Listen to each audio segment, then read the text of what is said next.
Hello दोस्तों, welcome to my YouTube channel. दोस्तों, आज 9 मई 2022 को जो एनटीपीसी सीबीटी 2 का सेकंड शिफ्ट का जो अभी एग्ज़ाम हुआ है, उसका तकरीबन 30 से 35 क्वेश्चन जीके जीएस का वो मुझे मिला है। तो चलिए आज वीडियो को शुरू करते हैं। जो पहला क्वेश्चन पूछा गया था आज, वो इसरो और नासा मिलकर कौन सा सैटेलाइट बना रहा है।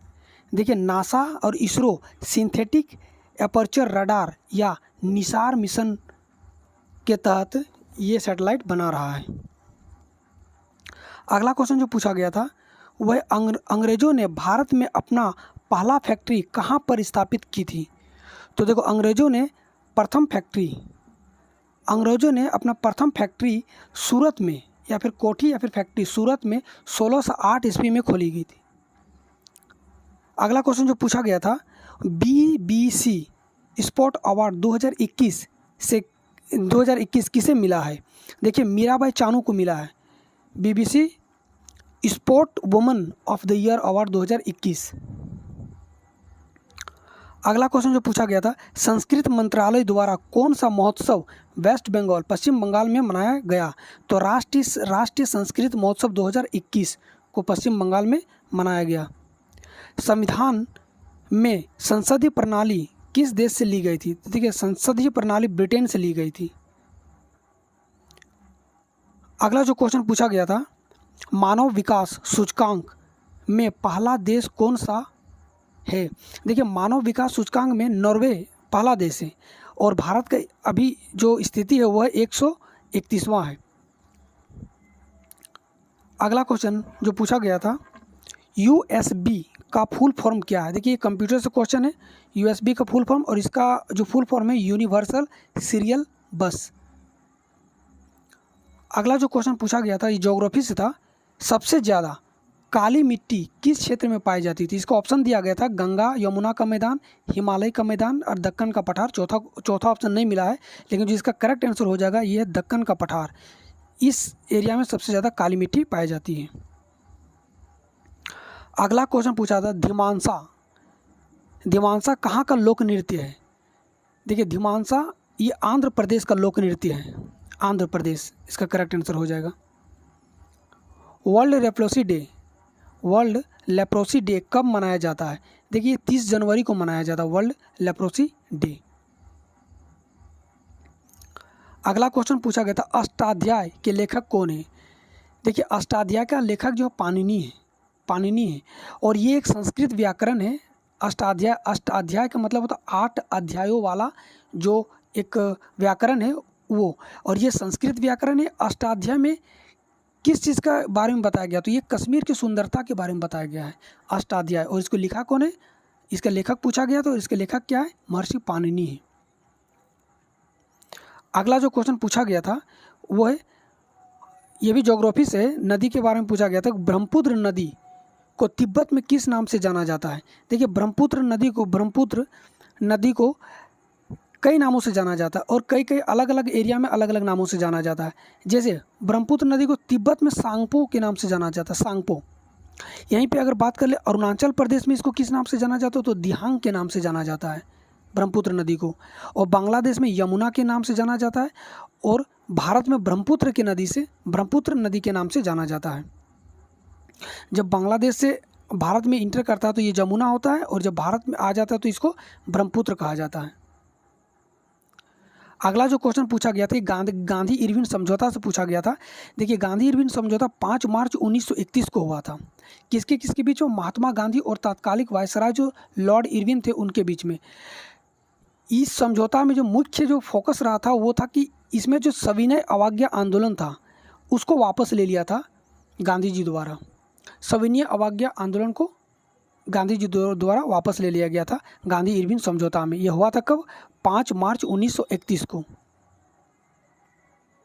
अगला क्वेश्चन था आर्टिकल 182 से।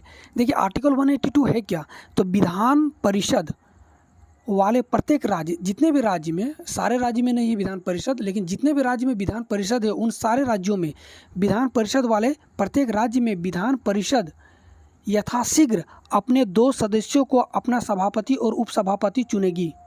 और जब जब सभापति या उपसभापति के पद रिक्त रहता है तब तब परिषद किसी अन्य सदस्य को यथास्थिति सभापति या उपसभापति चुनेंगी। ये आर्टिकल 182 में कहा गया है। 1857 के जो क्रांति हुआ था, जो आंदोलन हुआ था, उस पर लखनऊ से नेतृत्व किसने किया था? देखिए 1857 के क्रांति में नेतृत्व बेगम हजरत महल ने की थी। अपने नाबालिग पुत्र वीर जिस कद्र को गद्दी में बैठाकर उन्होंने अंग्रेजी सेना का स्वयं मुकाबला की थी। और ये कौन की थी? बेगम हजरत महल ने लखनऊ से नेतृत्व की थी। अगला क्वेश्चन जो पूछा गया था, नेपाल के पास कौन सी नदी बहती है? देखिए नेपाल के पास, इसका ऑप्शन था यमुना, सिंधु, रावती या फिर गंगा। इसका करेक्ट आंसर हो जाएगा रावती नदी। नेपाल के पास रावती नदी बहती है। भाषा के आधार पर बनने वाला प्रथम राज्य कौन सा था? देखिए भाषा के आधार पर बनने वाला सबसे पहला राज्य था आंध्र प्रदेश। आर्टिकल 352, इससे भी एक आर्टिकल से 2 क्वेश्चन पूछा गया था। आर्टिकल 352, तो ये आर्टिकल 352 क्या बताता है कि भारतीय संविधान के अनुच्छेद 352 के अनुसार यदि भारत के राष्ट्रपति को लगता है कि बाहरी आक्रमण या सशस्त्र विद्रोह के कारण भारत की सुरक्षा को खतरा है तो राष्ट्रपति पूरे भारत या किसी एक हिस्से में आपातकाल की घोषणा कर सकती है। साथ ही आपातकाल की घोषणा राष्ट्रपति द्वारा कभी भी रद्द किया जा सकता है। जब उनको लगेगा कि नहीं अब सब नॉर्मल है तो वो रद्द भी क्या कर सकता है राष्ट्रपति द्वारा। विटामिन सी किस में पाया जाता है? देखिए विटामिन सी जितने भी खट्टे चीज़ होते हैं, जितने खट्टे फल होते हैं वो सब में विटामिन सी पाया जाता है। इसको ऑप्शन करेक्टली नहीं मिल पाया है, तो इसलिए ये क्वेश्चन को बताना थोड़ा डिफ़िकल्ट है कि इसमें एग्जैक्टली क्या था, इसमें क्या पूछा गया था। विटामिन सी इनमें से किस में पाया जाता है, या फिर 4 ऑप्शन दे दिया रहेगा, या फिर ये भी पूछा जा सकता है कि विटामिन सी निम्न में से किस में नहीं पाया जाता है। तो ये क्वेश्चन एग्जैक्टली नहीं मालूम, लेकिन हाँ विटामिन सी से एक क्वेश्चन आया था। कोणार्क का सूर्य मंदिर किस शताब्दी में बनाया गया था? देखिए ये शताब्दी पूछा गया था, 13वीं शताब्दी में बनाया गया था। किनके द्वारा? नरसिंह देव द्वारा प्रथम द्वारा बनाया गया था कोणार्क का सूर्य मंदिर, और ये 13वीं शताब्दी में बनाया गया था। अगला क्वेश्चन जो पूछा गया था, प्रेजेंट सीजेआई, भारत के जो प्रेजेंट में अभी जो चीफ जस्टिस ऑफ इंडिया है वो कौन है? तो देखिए न्यायमूर्ति श्री एन वी रमन, ये जो भारत के अभी जो प्रेजेंट सीजेआई है वो है। और जो भारत के पहला सीजेआई कौन थे? तो जे कानिया थे। श्री एच जे कानिया भारत के प्रथम न्यायमूर्ति थे। अगला जो क्वेश्चन पूछा गया था, कौन सा प्रोटोकॉल फाइल ट्रांसफ़र से रिलेटेड है? देखिए HTTP, SMTP, TCP और FTTP। तो यहाँ पे इसका करेक्ट आंसर हो जाएगा FTP, file transfer protocol.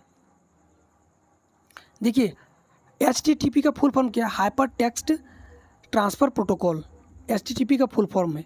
SMTP का फुल फॉर्म क्या है? Simple mail transfer protocol. TCP का फुल फॉर्म क्या है? Transmission control protocol.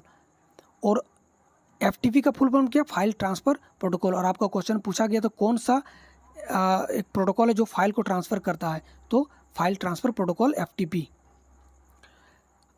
अगला जो क्वेश्चन पूछा गया था वो था स्कैंडिनेवियन ट्राइब्स या फिर स्कैंडिनेवियन जनजाति कहाँ पाया जाता है? देखिए ये यूरोप का है, यूरोप का जनजाति है। अफ्रीका, यूरोप, अमेरिका, ये तो यूरोप हो जाएगा। ये उत्तरी यूरोप में पाया जाता है स्कैंडिनेवियन जनजाति, यूरोप इसका करेक्ट आंसर हो जाएगा। अगला जो क्वेश्चन पूछा गया था, भारत में सबसे पहले प्रति व्यक्ति आय की गणना किन्होंने की थी? तो ये था दादा भाई नौरोजी ने सबसे पहले भारत में प्रति व्यक्ति आय की गणना की थी। MS सुब्बलक्ष्मी कहाँ की प्रसिद्ध सिंगर है?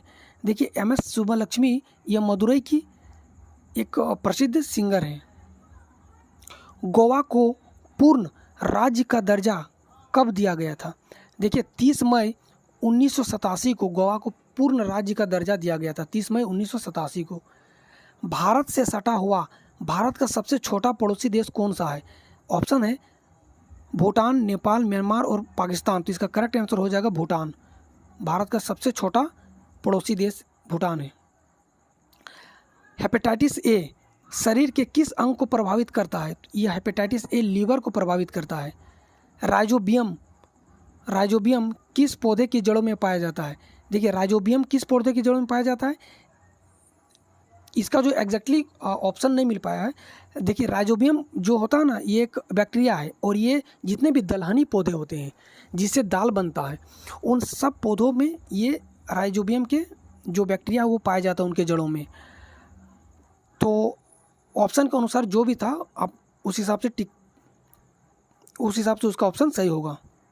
अगला क्वेश्चन था अटल सुरंग किस को जोड़ता है? देखिए अटल सुरंग किसको जोड़ता है या फिर किस को जोड़ता है? तो मनाली से लेह को जोड़ता है। अटल सुरंग मनाली से लेह को जोड़ता है। गाइस तो ये हम आज का लास्ट क्वेश्चन था। तकरीबन 30 से 35 क्वेश्चन इस वीडियो में लिया गया है, 30 से 35 क्वेश्चन। गाइस ये वीडियो आप लोग को कैसा लगा? अगर अच्छा लगा तो प्लीज़ लाइक कीजिएगा, चैनल को सब्सक्राइब कर लीजिएगा और ज़्यादा से ज़्यादा शेयर कर दीजिएगा। तब तक के लिए जय हिंद, जय भारत।